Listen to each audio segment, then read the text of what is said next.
Hare Krishna. So we'll start our session today by paying our obeisances to Bhaktivedanta Swami Prabhupada, the founder Acharya of International Society for Krishna Consciousness. So today we will be starting with chapter 2. And like we went through this, we have divided the Bhagavad-Gita from our great acharyas into 3 parts. So part 1 is Karma Yoga, part 2 is Bhakti Yoga, and part 3 is Jnana Yoga.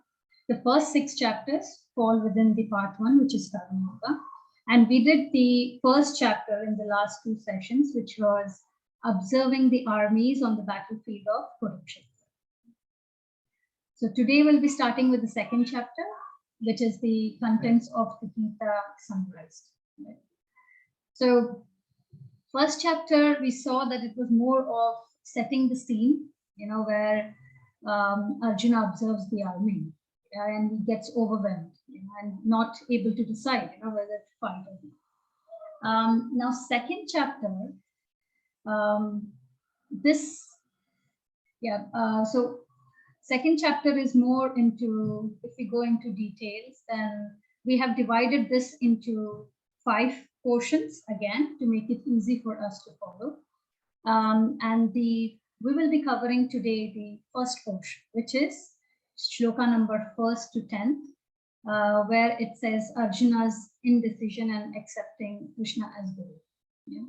So overall, there are some key topics which is covered in this chapter of second. And like you see the title, right? It says contents of Gita summarized. So what it means is that we have, some, like we went through part 1, part 2, and part 2, which is the Karma Yoga, Jnana Yoga, and Bhakti Yoga. So this chapter gives us the glimpse of each of these, parts, all the 3 parts. And that's why it is called as, the whole Gita being summarized in this chapter. It gives us an idea and a glimpse as what each of these, yogas comprises of. And in second chapter, like you can see this divided across these 5 sections. We are going to cover in the first section, mainly how Arjuna accepts Krishna as a spiritual master, as his guru, which is, he surrenders completely to Krishna. That's what we are going to cover today. And the second part, from shloka 11 to 30, we would see, this section is called as our identity, because it gives us an understanding of our real identity, that we are soul, not this body, which is made up of matter. And this is the first lesson which Krishna gives, so this section covers that. The third section, third and fourth, it's like, it can be said that it is divided into our constitutional duty and our conditional duty, which is sakam karma, which is performing the prescribed duties with an expectation of results, whereas nishkam is, performing, the duties without any expectation. So with that said, in the last section, we will see characteristics of a Jivan Mukta, which is called as Sthita Prajna, and we'll go this in detail. So before we get started with the second chapter, I just want to quickly cover what we have done so far, and maybe, if you can unmute and, come up with your answers, that would be great. Or even if you can use chat, even that should be fine. So the first question is, can somebody tell me how many chapters are there in Bhagavad-Gita? 80. 13. 18. Yes, it's 18. I heard somebody saying 18. So yes, it is 18 chapters. Number of verses totally? 700. Yes, thank you. And what are the 3 main divisions, 3 parts? We compared it to the jewelry box. Karma Yoga, Yes. Jnana Yoga, Bhakti Yoga.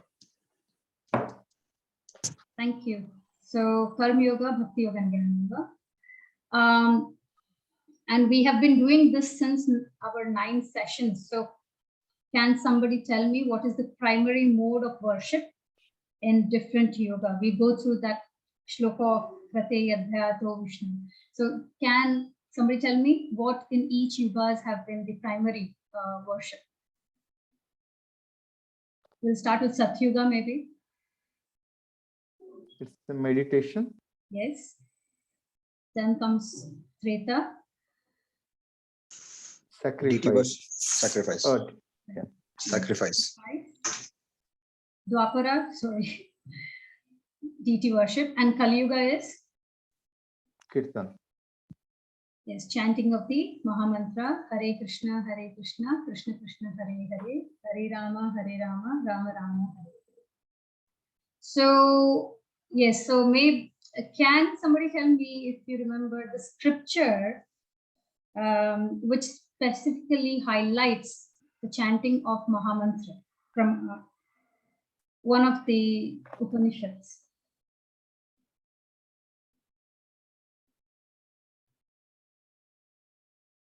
So it was Kali Santarena Upanishad. That is where it is highlighted, yeah, the mantra. Okay, so coming to the chapter 1 then, quickly. Can somebody share some important, points from verse 1, which was spoken by Dhritarashtra? We kind of went a bit in deep dive, into this shloka in particular, the only shloka spoken by Dhritarashtra, and are there any key points which comes to your mind from that shloka? So his enviness towards Pandus, son of Pandus. Mm-hmm. Then basically his what you call desires for his sons to win the war, and those are the main 2 points. Yeah, thank you. So yes, so it is, he was desirous of the win for his sons. He was doubtful as well at the same time of the influence of the holy environment, holy place of Kurukshetra, right? And he was hopeful that with some influence of this holy place, if Pandavas, they step back, and also hopeful and also fearful, because he knew if the war would happen, it is happening on the holy place, and it will always have the inclination towards the dharma side, which is towards Pandavas. And of course, yeah, so his enviness, which made him biased towards his son. Yeah, he specifically highlights Mamakaha Pandavaschaiva, right? So he differentiates between his sons and the son of Pandu. Krishna's conchal name. We also had a story on this. Panchajanya, right? Panchajanya. Panchajanya, yeah, that's true. Right. And Achyuta. What does Achyuta mean?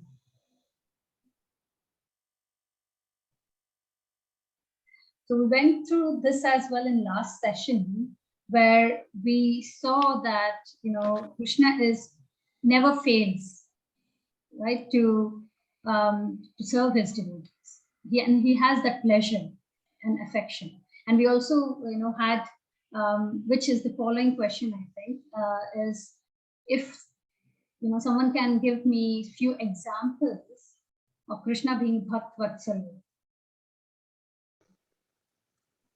Washing Sudama's feet. Yes. Then being a charioteer for Arjuna. That's true. And, we also extensively went through how he, because of his Bhakt Vatsalya, how he appeared in the beginning of Kali Yuga. yeah, it's Chaitanya Mahaprabhu. Chaitanya Mahaprabhu, yes. Thank you. So, yeah, we went through him being a charioteer for Arjuna, serving Sudama, protecting Draupadi in form of sari, and lifting Govardhan Hill as well, and as Chaitanya Mahaprabhu. Yeah. Now, could somebody who haven't answered so far, can you just let me know Arjuna's reason for not to fight. We discussed 4 reasons which were covered in chapter 1 for Arjuna to come up saying he wouldn't fight.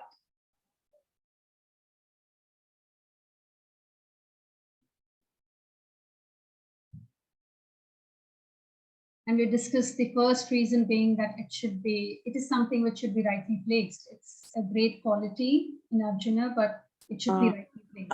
I don't remember that the reason, but I know that it's like family member, teachers, and all. So Yes. that's why he respect all of them. That is why he did not want to fight. Right.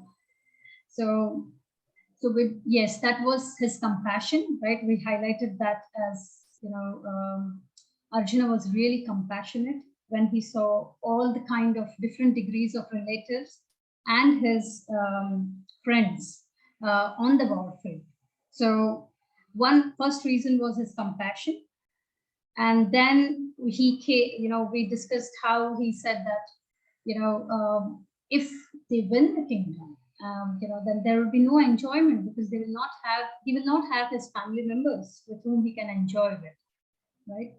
And the third reason was he came up saying also that if, fighting the war is a ghastly warfare, right? So, and they would incur sin if they, fight and kill people like Drona and Bhishma and their family members and friends. And then at the fourth, so the first 3 were more his own centric, whereas the fourth one was more at the society at large, where he mentioned that if, all the men were killed, then there will be eventually, destruction of dynasty. So these were the 4 reasons what we learned from chapter 1.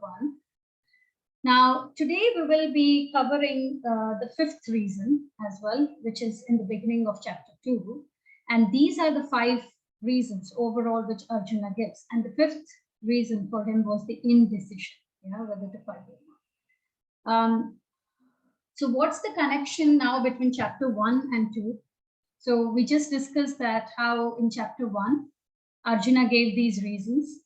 And then Sanjaya concluded to Dhritarashtra that, he concluded saying that Arjuna is not, giving these reasons, and he is not going to fight, and the only person who was joyful hearing this, of course, was Dhritarashtra, right? He was really happy to hear when he came to know that, Pandavas, if Arjuna is not going to fight, then Pandavas might step back. So they would just renounce the kingdom.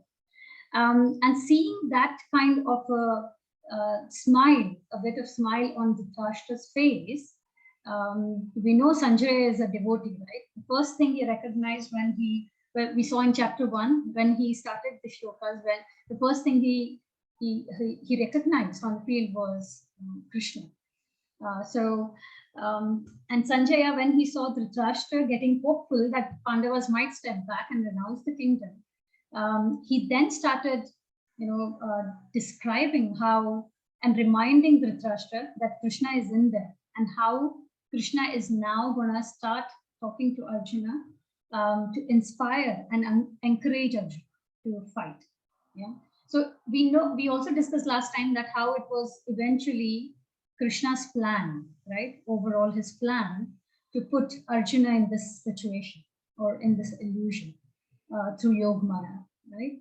So in this chapter 2, we see how Krishna, gives a gist of all, overall the summary of Gita, what the main topics which are covered, and how he solves Arjuna's doubts and also encourages Arjuna to fight.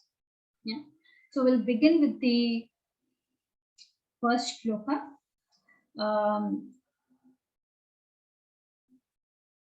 Sanjaya uvacha tam thatha kripayadishtam ashrukurnakulekshanam vishidantam idam vakyam uvacha madhusudana. So, Biswaji, will you be able to read the English version? Sure. Hare Krishna. Sanjay said, seeing Arjuna full of compassion, his mind depressed, his eyes full of tears, Krishna spoke following words. Thank you. So here Sanjay is, explaining what was Arjuna's condition, right? Arjuna seems to be in ignorance, right? When he's stating this as a compassion, right? Because unfortunately, we see in today's world, it's very difficult to find people who know where compassion should be rightly applied. In this purport, Prabhupada highlights that something like compassion for the dress of a drowning man is senseless. So if a man is drowning in the ocean, and if somebody goes in to save and just takes the outer dress of the person and comes back, is that really helping the person? No. So it cannot be, the person cannot be saved just by rescuing his outward dress, right? Which is not compared to our material body, right? That's why we learned before that our compassion should be rightly placed, right? Where we took the example of a judge, if he has a relative, being convicted. So, and them being compassionate and not giving the right sentence, is that right to maintain the law and order? No. So real compassion should be for the person drowning in the ocean, not the outer dress, which is the soul. Yeah, the person drowning in the ocean is compared to the soul, which is eternal. Okay, rather than the outward dress, which is our body. Yeah. So real compassion is something which is for our eternal soul, and that is a quality of being self-realized, right? So one who just laments for the outward dress, which is for the body, is definitely considered to be in ignorance. Yeah. And they are considered to be Shudra. That's what it's mentioned in the purport. So, but Arjuna was a Kshatriya, right? This kind of reaction or conduct was not expected by Arjuna at all, and that's why he highlights, Krishna. He addresses Krishna as Madhusudana here in this verse.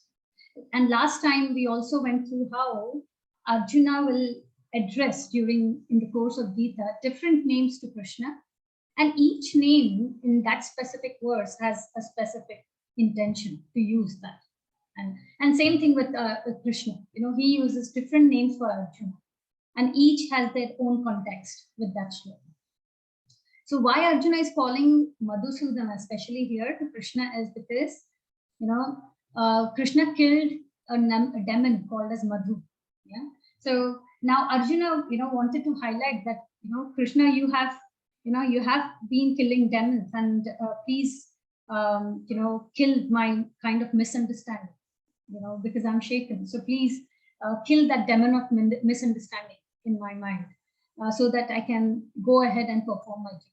And that's why he's highlighting here as Madhusudana. So further then, this is the second shloka of second chapter, and this is the first shloka spoken by Krishna in Bhagavad-Gita. So it is important. So Shri Bhagavan Vacha Kutastva Kashmalam Idam Vishame Samupastutam Anarya Jashtum Aswargyam Akirti Karam Arjuna. So Jyotiji, will you be able to read it? Yes, I can. The Supreme Personality of Godhead said, "My dear Arjuna, how have these impurities come upon you? They are not at all befitting a man who knows the value of life.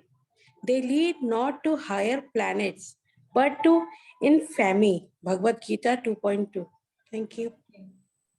So we see that this is the first shloka, and Vyasdev is calling Krishna, addressing it, starting with Bhagavan, right? Krishna is addressed as Bhagavan, Shri Bhagavan Uvacha. So, and how does Krishna start this? What is the tone we see here? Krishna using to Arjuna. It's like he's scolding Arjuna, right? So the first shloka itself, Krishna starts, chastising Arjuna using a bit of harsh words. And it is because, he wants Arjuna to come out of this. So he's surprised. Krishna is surprised that why is Arjuna, reacting this way.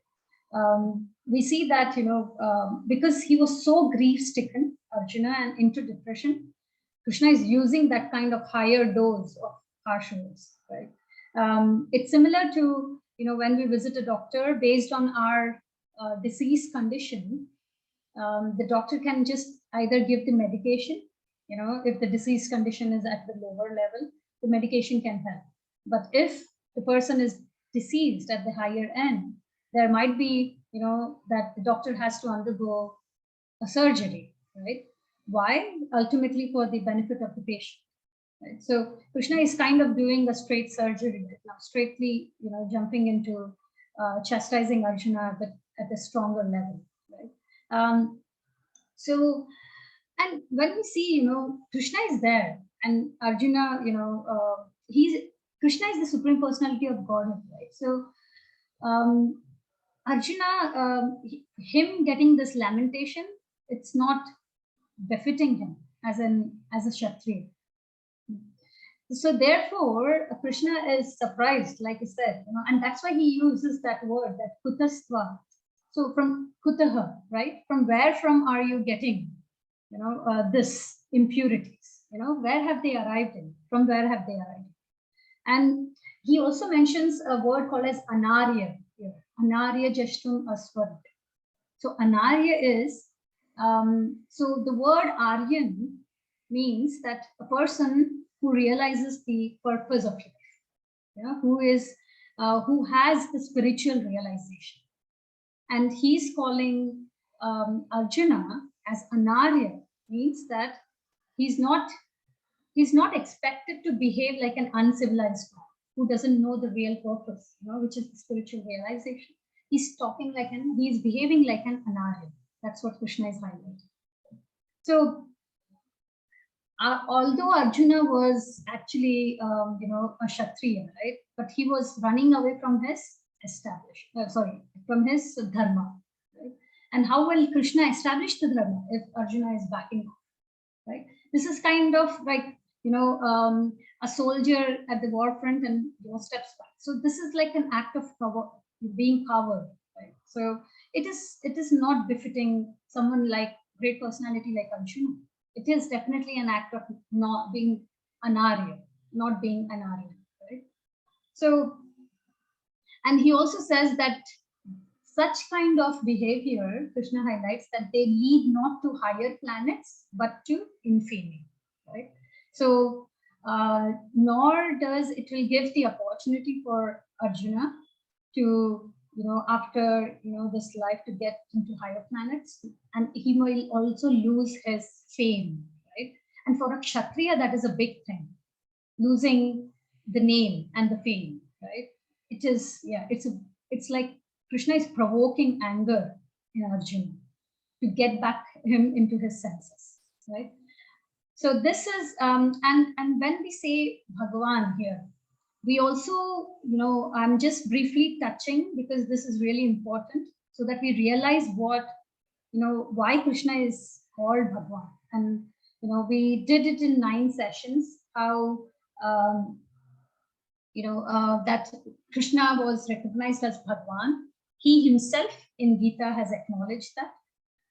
We also have our great acharyas, demigods. So we'll just have a quick brief over that. So Krishna as Supreme Personality of Godhead, which is Bhagavan. Yeah, he's addressed as Bhagavan throughout the Gita. Yeah, and if that particular thing is used, then we have to understand that this is the absolute truth. This is the Supreme. Krishna is the Supreme. And that's why it is very important for us to understand, that how, and why, because this is being misinterpreted by quite a lot of people. Right? We did also go through an introduction session that Bhagavad-Gita is the most commented scripture, the spiritual book. So we have so many commentaries around that. So it's very important that we have a right understanding and based on the interpretation. So Krishna himself has confirmed in Gita, in 7th chapter, 7th shloka, which goes like, Mataha parataram nanyat kinchid asti dhananjaya mahi sarvam idam potram protam sutre gani mani ganaiva. So, O conqueror of wealth, there is no truth superior to me. Everything rests upon me, as pearls are strung on the thread. So Krishna himself is saying here that there is no truth superior to me, and everything rests as, as nicely the pearls or the beads are strung on the thread. It's, so, and he also highlights that in 10th chapter, that he is the source of all spiritual and material worlds. Everything emanates from him. The wise who perfectly know this engage in devotional service and worship him with all their hearts. Right? So, and we also learned when Krishna is declaring this in Gita, we learned what is the prerequisite for us to perform devotional practice. What is the prerequisite?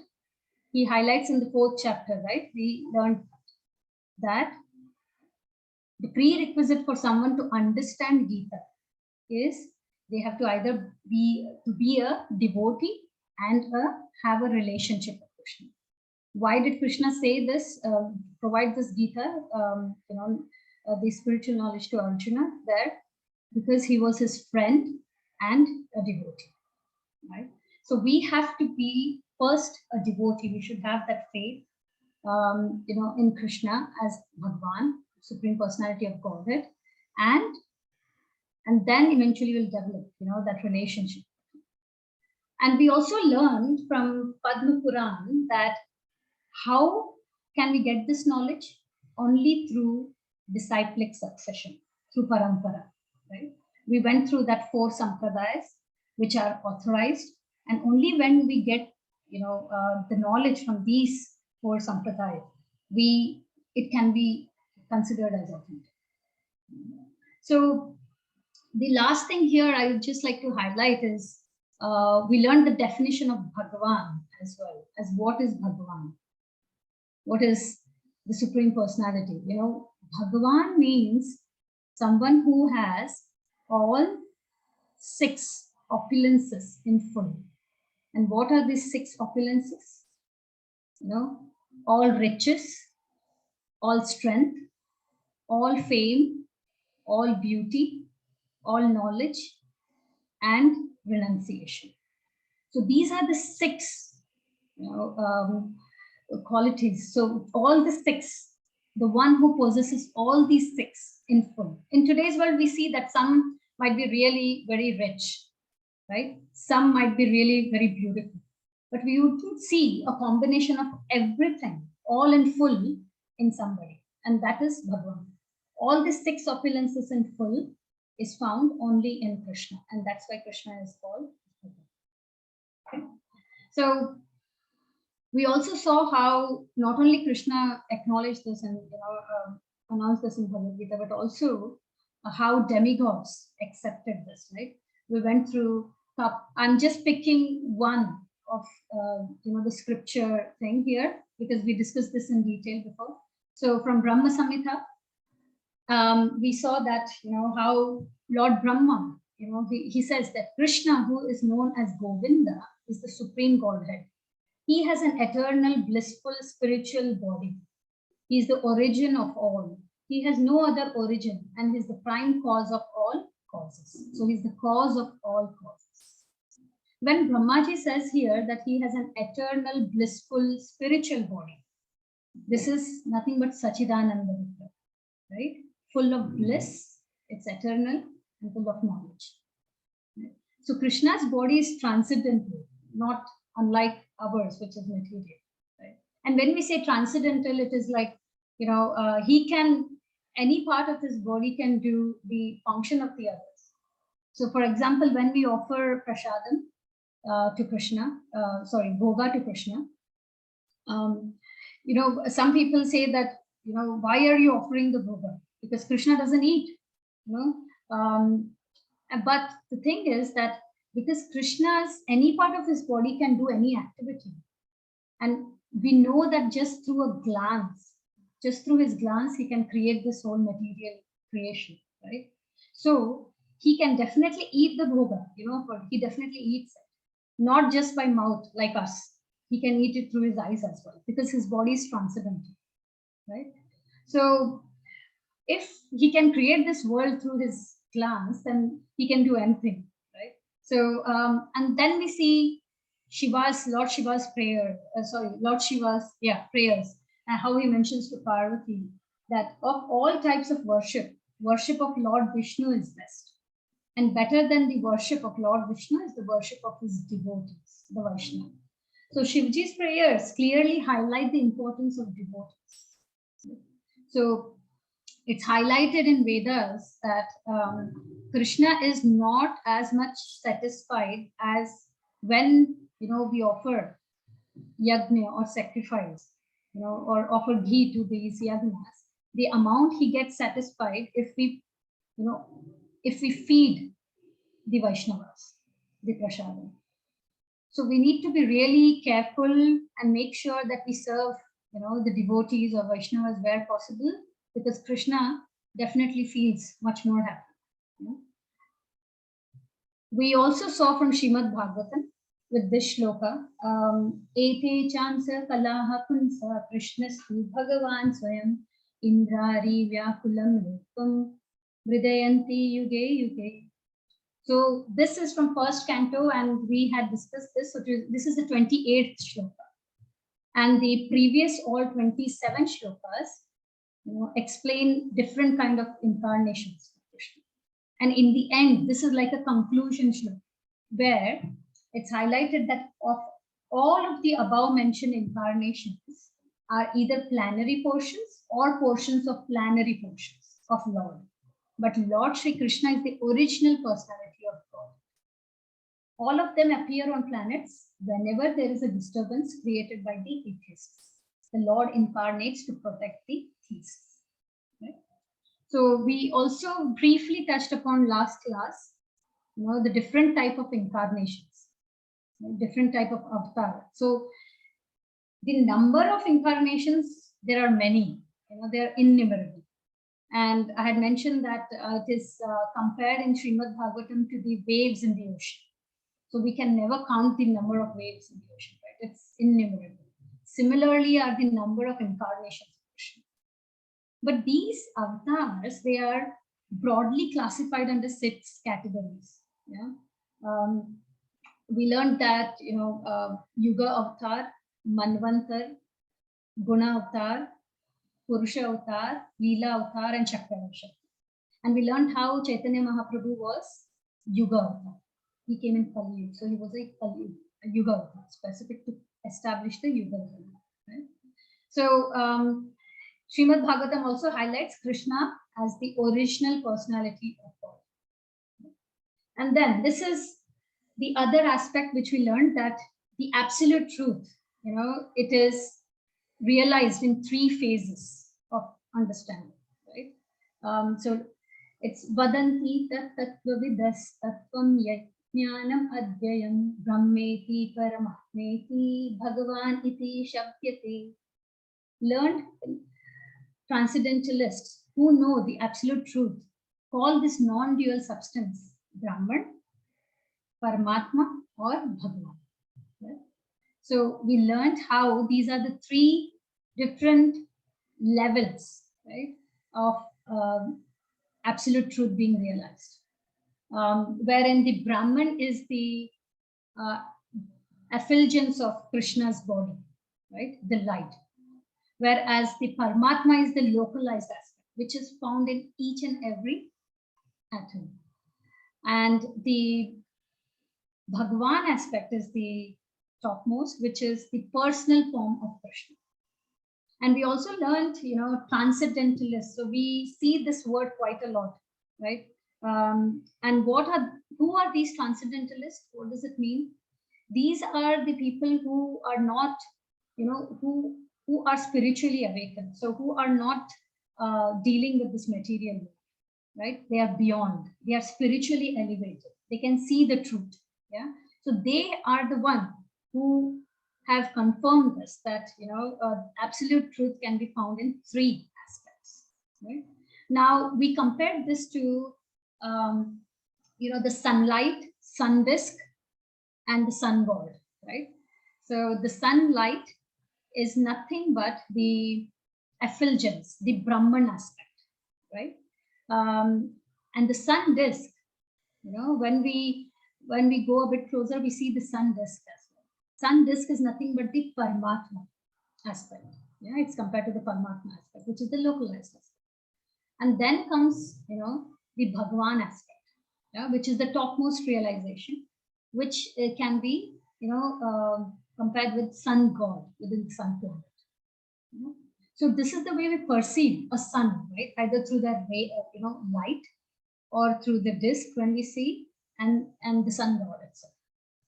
Yeah, just because we see only sun rays when I'm sitting here doesn't, with my imperfect senses, doesn't mean that there is nothing beyond to sunlight, right?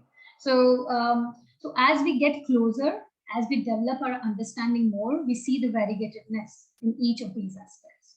Yeah. So it is very important for us to understand the Bhagavan aspect is the topmost. And we also saw a shloka before in the prior session where Arjuna specifically asks Krishna that which aspect is perfect. And Krishna confirms that, his personal, people who, perceive his personal form, which is Krishna himself, is the most perfect. Yeah, it is the topmost realization. Yeah. So with that said, moving to the third shloka. Kavyaji, will you be able to read this on the screen?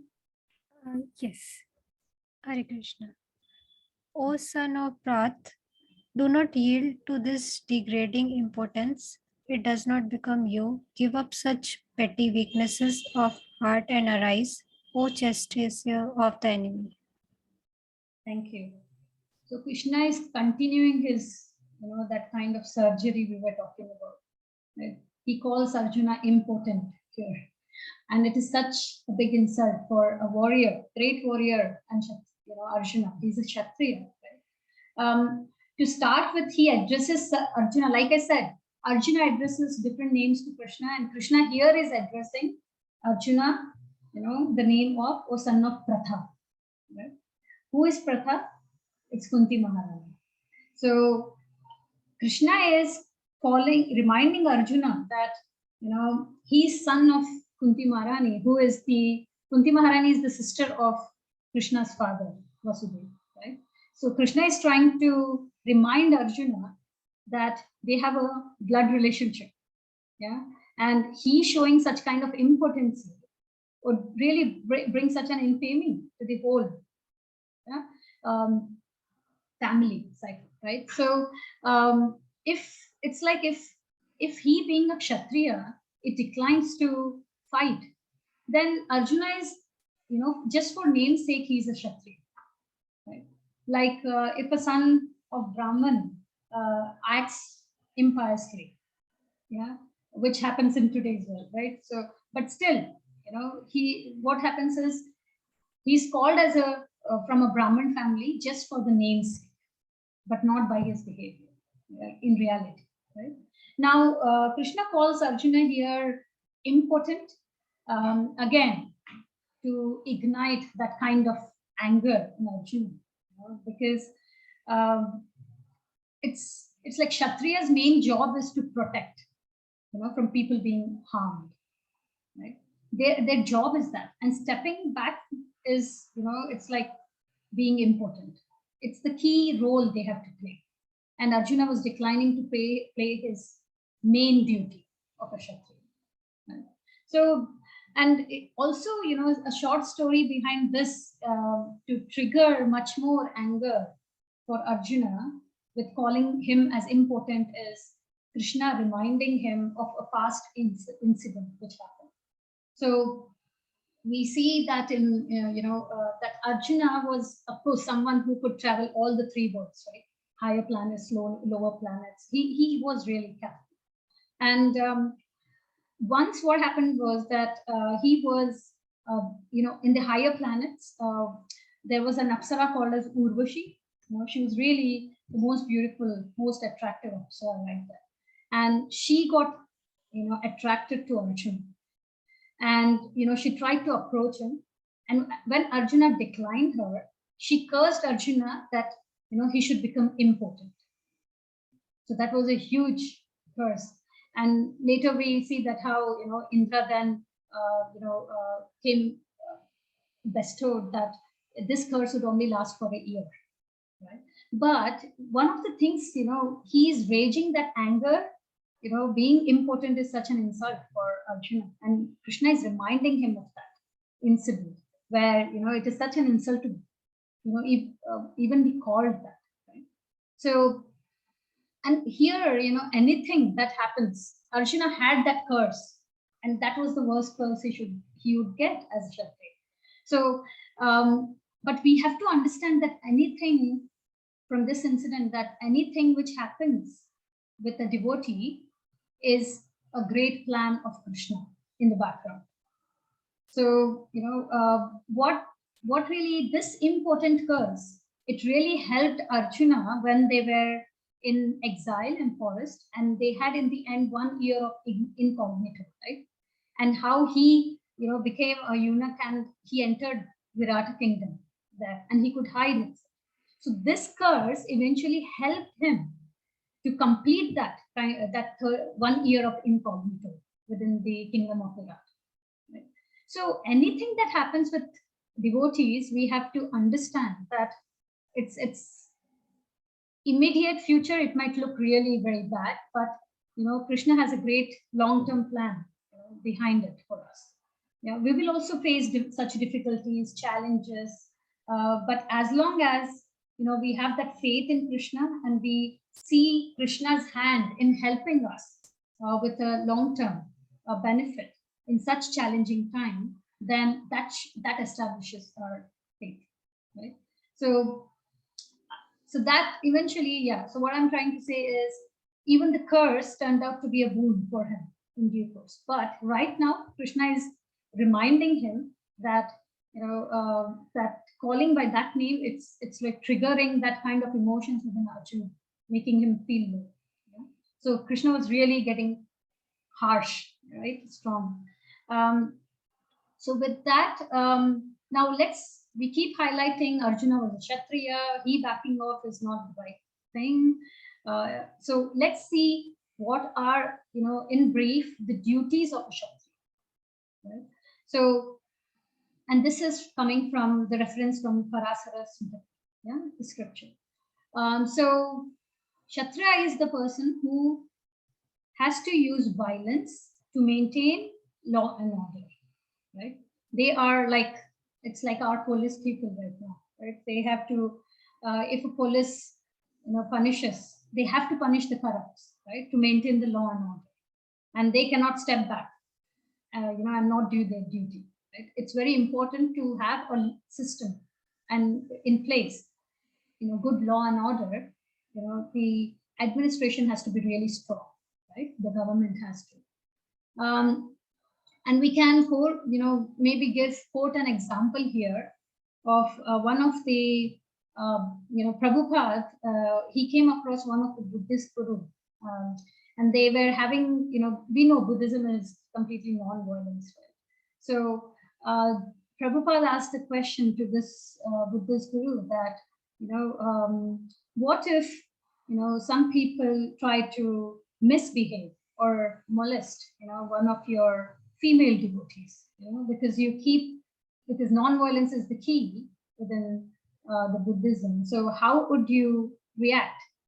And the Buddhist guru, he responded, because he was a spiritual master within that line. So he was like, we wouldn't still go for violence. We'd stick with our principles. And that kind of, put the female, followers there. When they heard that coming in from their guru, it really put them off really badly and feel that insecure, right? So Prabhupada always said that, just like that violence is just like compassion. Yeah, it should be rightly placed. Yeah, in right place, right time and situation, when it is needed to maintain law and order, we should have violence. So, and then, similarly, when Ravana took away Sita, should, if we, think about non-violence, should Ramji just keep quiet? This is not the right approach, right? We have to fight for the for something like that kind of an act, right? And that's why we have jails, right? Just like jail is made to keep people behind the bar. So similarly, overall here, I think we need to understand that the key duty of Kshatriya is to maintain law and order. For that, to maintain dharma, if they need to opt for violence, they should, right? And they are also trained, yeah, for challenging and killing, right? Similarly, like, they are allowed in forest, yeah, to hunt animals. Why? Because they only tend to kill. We cannot talk this at the top frame that they killed anyone and everyone, right? They had to be prepared. They had to be trained, right? So that they are able to save, the people. Like, for example, here we have given that they used to kill animals, which are disturbing the saintly people in the forest, right? We have so many saintly people within the forest, and if there were some animals who were causing kind of disturbance, for them to carry on with their duties, it is the duty of Kshatriya to, save such people from such dangerous acts. And also, this act would help them to be acquainted, right, with the bloodshed.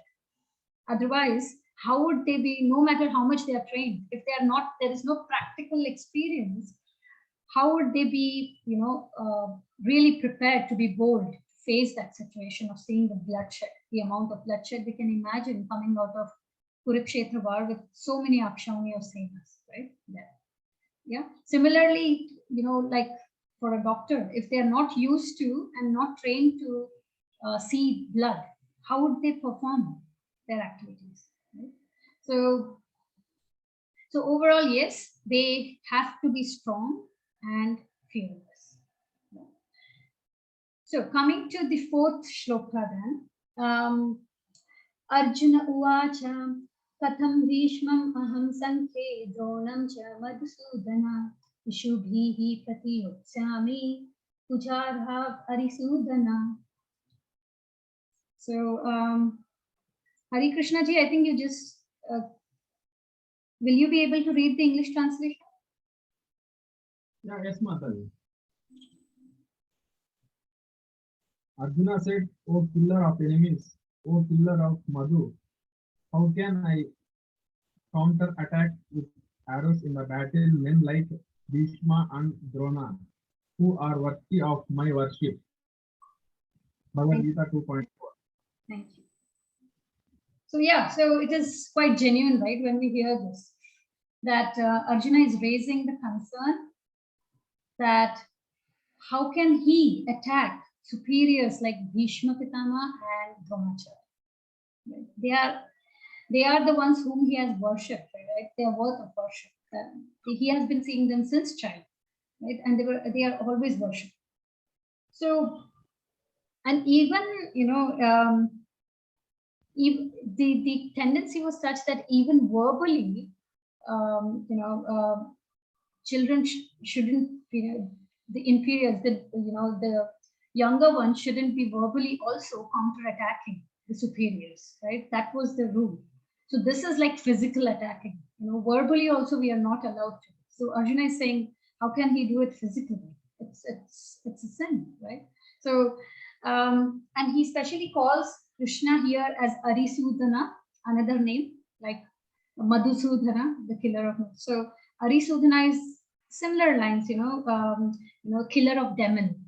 Yeah, and Krishna used to kill so many demons, right? Almost every day when he was in Vrindavan. So Arjuna is specifically highlighting here because Krishna is the killer of demons, right? He's Arisudana. Would Krishna ever, kill or have any, actions against his teacher, which was Sandipani Muni, and his grandfather Ugrasen. So Arjuna is kind of, asking Krishna, would he ever do that? What is expected right now from Arjuna in the battlefield? Yeah. So these were some of the kind of arguments which Arjuna put forth to Krishna, that how can he, attack? Can Krishna ever imagine to attack him? And we see here how in this picture how Krishna is killing Kansa, who was also his relative, right? So Krishna always follows dharma, right? So Kansa was his relative, blood relationship still, because he was on adharma side, Krishna did go ahead with that action. So moving further, once Arjuna put this forth, how does he feel? Yeah. So this is the fifth shloka where we see how renunciate Arjuna is by his nature. He was not attached to, material opulence. So the shloka goes like, Gurun hatva hi mahanubhavan shreyo bhaktum bhaiksham apiha loke hatva kamamstu gurun ihala gunjiya bhogan rudira katijna. So, Neeta Bhagi, will you be able to? Yes, Hare Krishna. It would be better to live in this world by begging than to live at the cost of the lives of great soul with who are my teachers. Even though desiring worldly gain, they are superiors. If they are killed, everything we enjoy will be tainted with blood. Bhagavad-Gita 2.5. Hare Krishna. So Arjuna is highlighting here that rather than killing such great personalities who are superiors, I would rather live by begging, right? And he doesn't want any worldly gains, right? No material things. So Bhishma and Drona, the key thing was they were siding the adharma side, right? They were not on the dharma side. And Pandavas had to tolerate so much of injustice. Right? And in the purport, Prabhupada has also highlighted what is an ideal teacher, right? Who is an ideal teacher according to our scriptures? So according to our scriptures, a teacher is one who engages, who is not engaged in any of the abominable actions, which is on the adharma side. And if a teacher is engaged with doing some abominable actions, which is adharma, and they have lost the sense of discriminating between dharma and adharma and still supporting adharma, then they are fit to be abandoned. They should not be followed. So this is a really strong quote from these scriptures, which is highlighted in the purport by Prabhupada. Yeah. So as per scriptures also, Arjuna killing Drona and Bhishma is not sinful because they are on the adharma side. So and he should be, if we take the example of Vamana Avatar, right? When Vamana Avatar came and and approached Bali Maharaj, Bali Maharaj, spiritual master, who was Shukracharya, he alerted Bali Maharaj that this is a form of Vishnu. He has come to trick you. But Bali Maharaj, he didn't. He didn't listen to his spiritual master, and he even though he was alerted, he didn't listen. And he said that if it is really Vishnu, then I would rather serve. Right? And then we saw how he lost his kingdom, his life in the end, and he was he was liberated by Krishna. But Arjuna is stuck here that that they are still his superiors, and he's really compassionate, again highlighting that. And his compassion, like we know, he's the leader. He's in a leadership position. So being compassionate is a great quality, but it should be rightly placed. That's what is the key. Okay. And now moving, so far what we saw is in shloka number 4, Arjuna raises that how can he counteract someone like Bhishma and Drona, who actually should be worshipped by him, who are at the level of worship.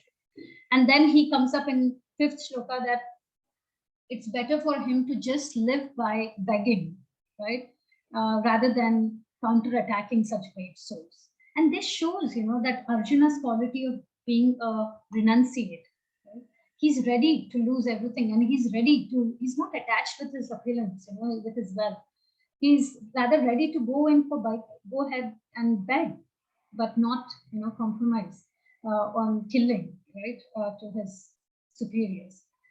And then in shloka 6, he gets really, he's confused that he doesn't know which is better, whether Pandavas winning the war, which will be like conquering, over the kingdom, or, being conquered, right, which is the situation of him right now, right? He's really frozen. Right? So he's confused. Yeah, should he perform his duty, or and risk, unnecessary violence? Should I refrain and live by begging? And victory is also defeat, right? That's what he has been saying from the start when he says that how will he enjoy? Because even if he turns out victorious, he will not have his relatives and friends with whom he can enjoy his victory. Right? So overall, he is really frozen with his indecision. He's confused. Yeah. And now he's turning towards Krishna here, right? Because he's ultimately confused. So one of the things we need to, we'll see in the next shloka as well. So this is one of the most important shlokas as well, especially of this section, where Arjuna accepts that he is undergoing a miserly weakness because of his material attachment to his relationship. So the shloka is like, Parpanya dosho pahata swabhavaha pashyami tvam dharma sammudha cheta yashreyasya nishitam bruhitan me shishyaste amshadi man tvam prapannam. Reshma ji, will you be able to read it? Yes, ma'am. Now I am confused about my duty and have lost all composure because of misery, weakness. In this condition, I am asking you to tell me for certain what is best for me. Now I am your disciple and a soul surrendered into you. Please instruct me. Thank you. So, yeah, Arjuna is surrendering here, and that's why it is one of the most important shlokas. And we need to understand, what his condition was, because we see here that because of this material attachments, this material attachment of Arjuna to his relatives and friends is actually the source of the overall confusion and perplexity, right, for him. And we see the same thing with us, right? When we don't know how to act in a challenging situation, we really get perplexed, we get confused. If the situation is so demanding, it drains our whole mindset. We not only get impacted physically, but also heavily emotionally, right? So how we really feel so depressed time again and again, just what we see with Arjuna. Right? If something like this can happen with a great personality like Arjuna, definitely we can correlate why, we are undergoing similar thing, right? So in purport, it's also mentioned that, our great acharyas, they mentioned that these perplexities of life, are like a forest fire, yeah, that somehow blazes without anybody setting that fire.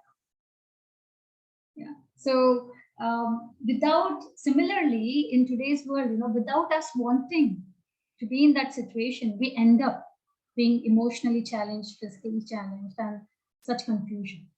Right? And what did Arjuna do when he was in such heavy confusion and depression? He surrendered to Krishna as a disciple. And that's the approach we should also have. When we are in such perplexity, we should approach, a bona fide spiritual master, who can give us a proper guidance for executing our real purpose of life. Now we know that many people think that they read Gita on their own, and and they say that I know Gita, and it's just not about learning Gita, right? It will be very plastic. The importance is that when we learn, we also in parallel try to act as per the principles of what Krishna is giving here, and also act as per the desires of Krishna. Yeah. So we have to be practically learning to depend on Krishna for everything. And like I think mentioned in the last class, where Prabhupada mentioned in the beginning, in the introduction session, that even if you don't have that faith as Krishna being supreme, but at least when we see the scriptures and Gita, we should theoretically at least have in our mind that yes, accept that Krishna is the God. Yeah, then we can be in a condition to be dependent, right? We slowly gauge into being dependent of Krishna, right? And that's what Arjuna did. He had a complete faith on Krishna, right? And he knew that even though there were so many famous personalities in the battlefield, he wanted Krishna to guide him, right? Because he had the faith that only Krishna can solve this problem. Right? And we should develop that faith, slowly as well, that it's only Krishna and, spiritual master who is the one who enlightens us, and connects us to Krishna. So we should develop that quality to have the faith in our scriptures, our guru, which is the spiritual master, which eventually leads to Krishna. Yeah. So, that is important. And the other lesson, one is faith, one is the humbleness, which we see from Arjuna. Krishna was Arjuna's friend, right? That was the relation they had with each other. But how he surrenders, how he mentions that he is his disciple. Right? So very important for us to have that acceptance in our heart that, no matter what position we are at, but there are better people in this world than us, right? Like senior devotees, spiritual master, so who knows more than us, right? So we should learn to ask for advice and approach, as a student, right? And then we can realize, the truth, how we can eventually depend on Krishna, which can sort our confusions in our day-to-day lives. So, and one of the other thing here is also that Arjuna, this shloka makes us understand that Arjuna realizes in the end, until now, that he was so opulent. He had so much, he had so much, all of kind of opulence, right? When it comes to, he had a good family, he had good, wealth, material wealth when it comes to that. And he was so knowledgeable. But even after all these qualities, did any of these help him to solve the problem, the main problem of his life where he was at? No. None of these helped him. They were useless to solve the problem he was in. So he understood that anything material, it cannot, help us to solve the key problems of our life. It's rather surrendering to Krishna and depending on Krishna.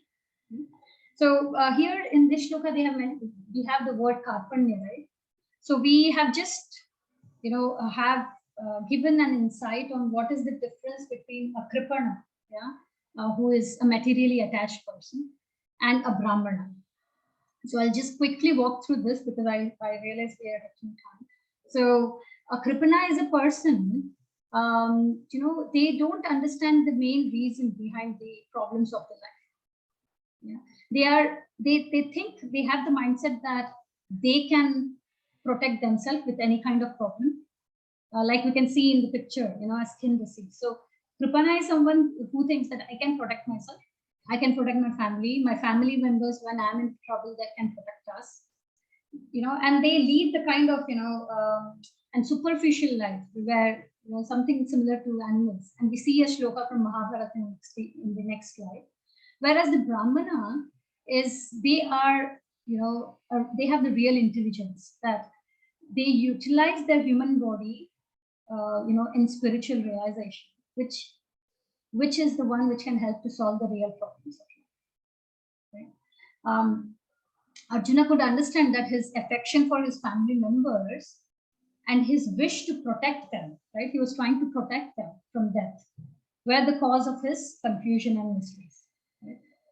So further, this is a shloka from Mahabharata, a nice shloka, which is like ahara nidra bhay maitunam cha samanane tat pashubhir naranam dharmo hitesham adhiko visheshah dharmena hinah pashubhi samanah.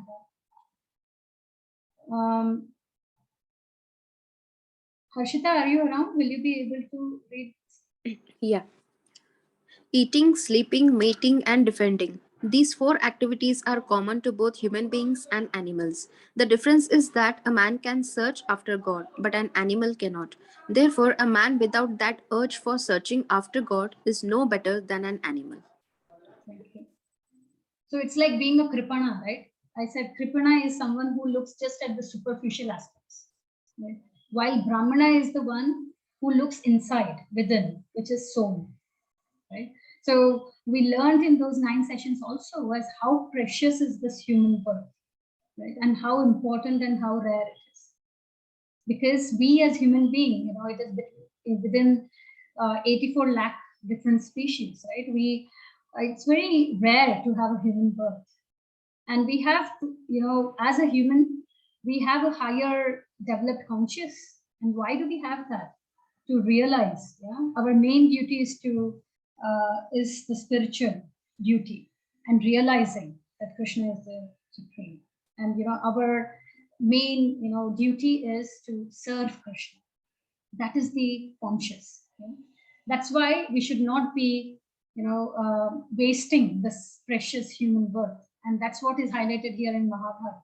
That these 4 kind of activities, eating, sleeping, mating, and defending, these are common, right? Between animals also do it, human beings, which is, but what is the human actually means that human can have the conscious to serve God, to understand, right? To have the urge of searching after God, whereas the animal do not have that level of consciousness. Right? So we should utilize this human birth by having that kind of consciousness and to perform that spiritual duty. Yeah? It's similar to, we can compare to this fun fair, right? I'm sure we all must have been to this kind of fun fair once in our life.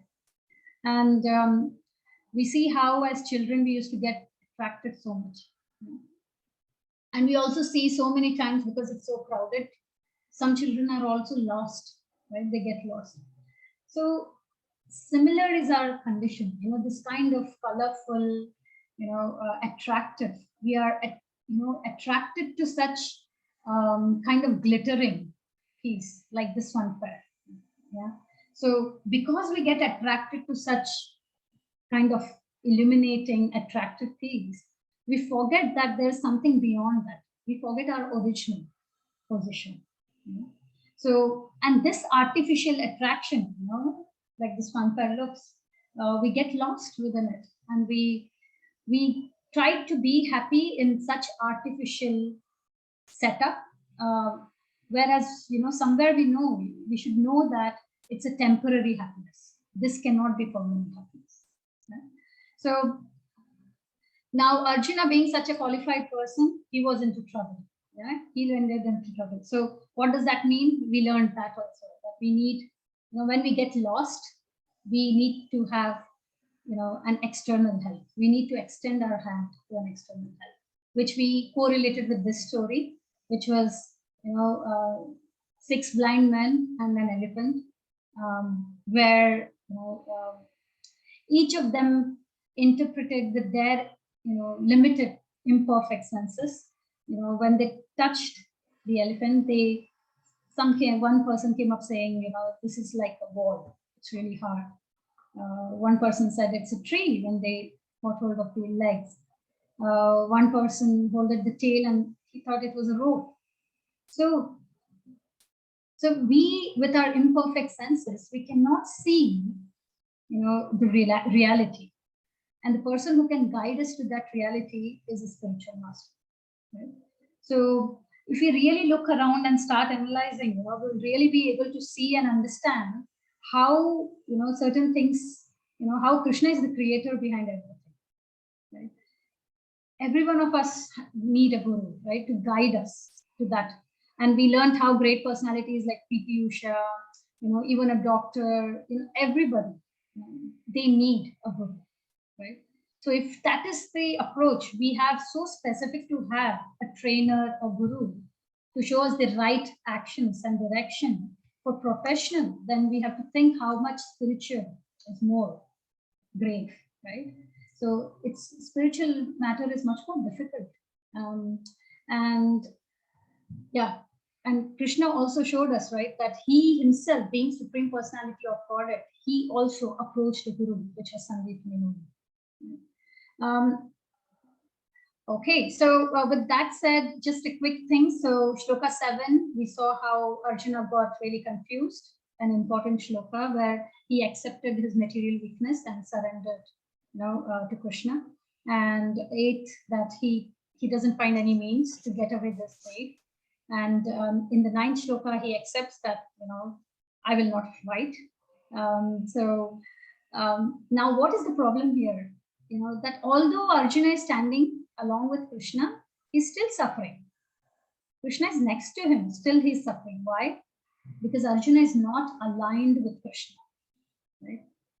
So if he's trying to enjoy something independent of Krishna, then he will suffer. And that's what is happening. He's not aligned. Same thing is going to be with us. If we try to find that happiness, that enjoyment independent of Krishna, will not be able to achieve that. We have to try to channelize us. Similar to what we do in our companies, right? When we work, it's very important for us to get aligned with our boss. Otherwise, we are going to lose the job. Yeah? So we have to be aligned so that we can really start seeing the real picture, and feel that secureness. So otherwise, I think Bhagavad-Gita main thing is to learn to be dependent of Krishna, right? The message. And we should not try to enjoy anything independent of Krishna. Everything should have Krishna in the center, right? And just by learning Bhagavad-Gita, it's not going to help, right? We have to apply that in our day-to-day life, trying to keep Krishna in center and just surrender like Arjuna. Right? So with that said, then just a quick thing on how Arjuna's mood is transforming. We see how when last chapter, towards the end, we saw Arjuna really was so depressed. He cast aside his arrow and his mood was really not he didn't want to fight at all. And as we start this chapter 2, we'll slowly see how, when Krishna starts speaking, Arjuna's mood is getting more mellowed. Yeah. And he starts, like he accepted already in Shloka 7, that it's because of his miserly weakness, which is, and at the same time, he realized that, and at the same time surrendered to Krishna. Yeah. So, and now, he's surrendering and he's asking Krishna to clarify his doubts, which are also ours, right? We also face the same like Arjuna. So this will be the last slide and the last shloka for today. Tam uvacha rishikeshah prahasan iva bharata senayor ubhayor madhye vishidantam idam vachakam.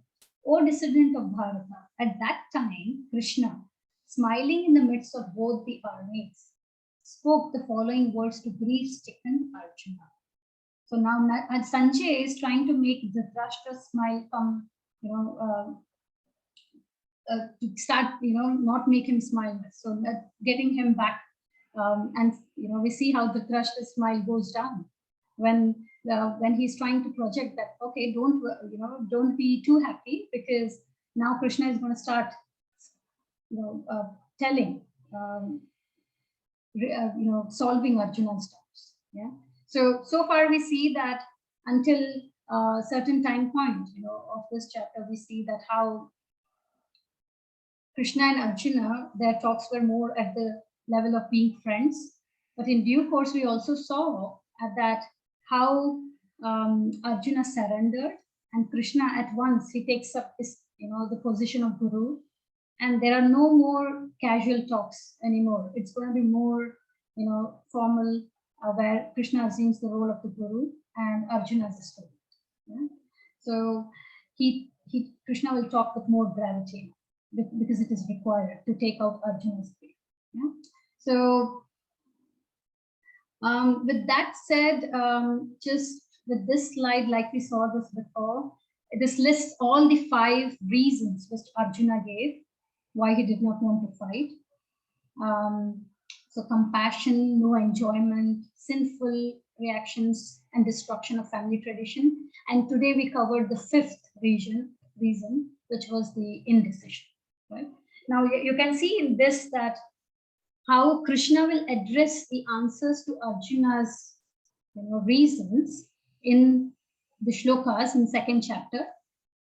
And we'll start the first one, Krishna addressing the compassion, because that has been playing the major role so far, right? We see how much this compassion is making Arjuna feel more better. So Krishna will answer this reason we will cover it in our next class from shloka 11 to 30 in 2nd chapter.